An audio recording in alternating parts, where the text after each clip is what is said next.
UNRWA admits aid enters Gaza and that Hamas steals it. What is UNRWA's solution? Restore Hamas. My solution? Shut down UNRWA. Yesterday, UNRWA announced that they stopped sending aid into the Gaza Strip. UNRWA says armed gangs are stealing the aid. For months, Israel has said that Hamas was stealing aid and that it is not reaching the people of Gaza. UNRWA downplayed the thefts and deceived the world by claiming that Israel wasn't letting aid in. This is not true.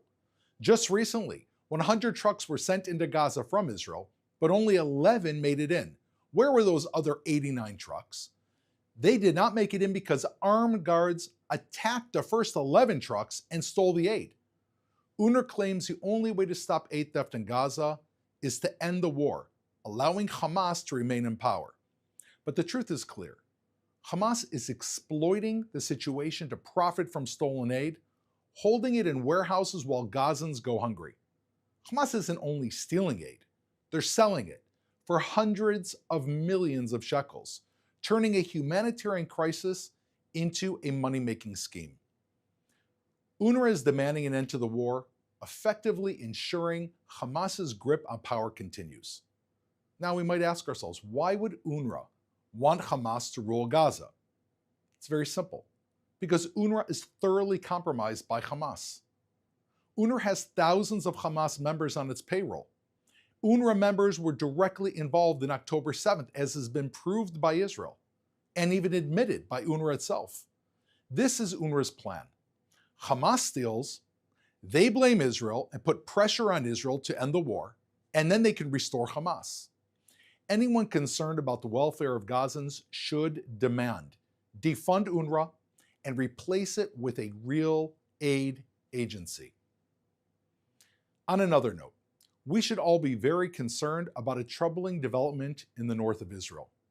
Some countries are claiming that Israel is violating the ceasefire. They are wrong. Israel is stopping Hezbollah from rearming. This is called ceasefire enforcement. France has reportedly accused Israel of dozens of ceasefire violations. Just yesterday, they claimed 52 violations from Israel. Yes, Israel has been acting in Lebanon.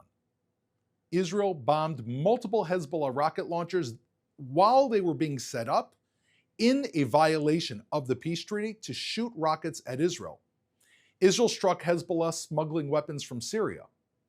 Israel shot at and caught Hezbollah terrorists that were sneaking up to Israel's border. France said the Lebanese are fully committed to maintaining the ceasefire and to prevent Hezbollah from returning to the south, but they need time to prove themselves. Does France want to let Hezbollah rearm on Israel's border in the meantime? Israel's not ceasing fire so that Hezbollah can return and resume their activities. Israel agreed to the ceasefire while maintaining freedom of action against Hezbollah. No one enforced the ceasefire on October 6th. No one enforced UN Security Council Resolution 1701. When Hezbollah violates the ceasefire, Israel has no choice but to enforce it. Let's take some questions from our audience watching live on social media.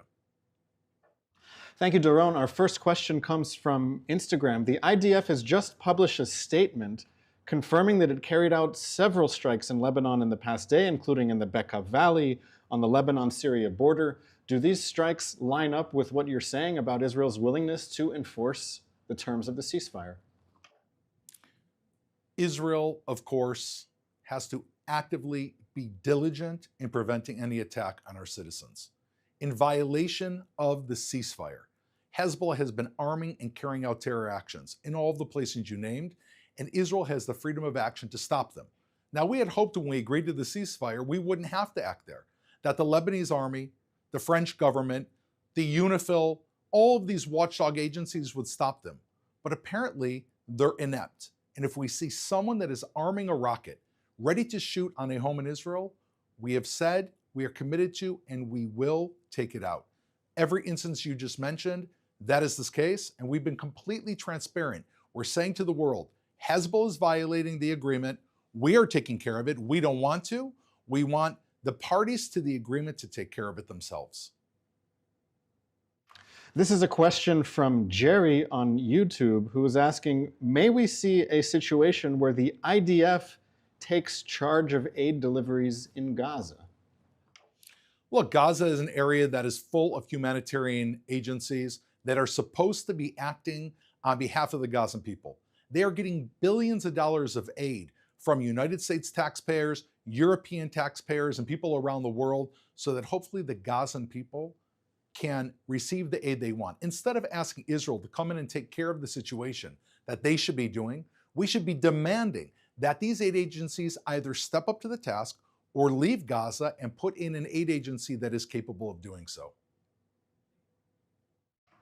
Today, the IDF confirmed that Omer Nutra, who we thought was a hostage, was declared murdered on October the 7th. Daniello on Instagram is asking, can you give us an update on the latest hostage deal talks? Where do things stand? Well, Daniela, as you can see, the pain of October 7th is still affecting us day in and day out. His poor family are now in mourning as they realize now that there is no hope that he will return alive. Israel's committed at bringing him back, his body back, and all of the other 101 hostages, bringing them home, and as many as are alive, and of course, we hope as many as possible, bringing them back home alive. This just reminds us of the heinous crime that Hamas committed on October 7th. Israel is engaging in hostage negotiations, and we've been engaging in hostage negotiations almost since October 7th. But in every single negotiation, Hamas has had demands that would enable it to stay in control of the Gaza Strip, which puts more and more Israelis at risk. Israel is committed to bringing our people home. We are also committed to the destruction of Hamas, and we are hoping that the entire world will pressure Hamas to stop carrying out what is a daily crime against humanity and bring our mothers, our fathers, brothers, sisters, and children home as soon as possible. This is a question from our Instagram stories. We've seen reports in recent days of rebels in Syria taking over the major city of Aleppo. What can you share about this and how Israel sees the situation? The situation in Syria has always been tenuous. Syria is a vicious regime that is supported by none other than Russia and Iran. They have connections to North Korea, and they are part of the world's terror axis. These rebel fighters are originally a group of people that want to throw over that regime. They're of a slightly different religious sect than the minority, the Alawite minority that is ruling Syria, and they resist President Assad. There's no question that the timing of this move is connected to Hezbollah's weakening. Israel's response to Hezbollah's attack have enormously weakened the organization, and therefore these Syrian rebels, which want to throw off the yoke of this regime, are making major moves. They moved into Aleppo, Syria's second largest city, yesterday, taking over one of the presidential palaces. From Israel's perspective, we're looking at this very carefully. We don't want to get involved in internal Syrian politics. What we do want is to have peace with our neighbors.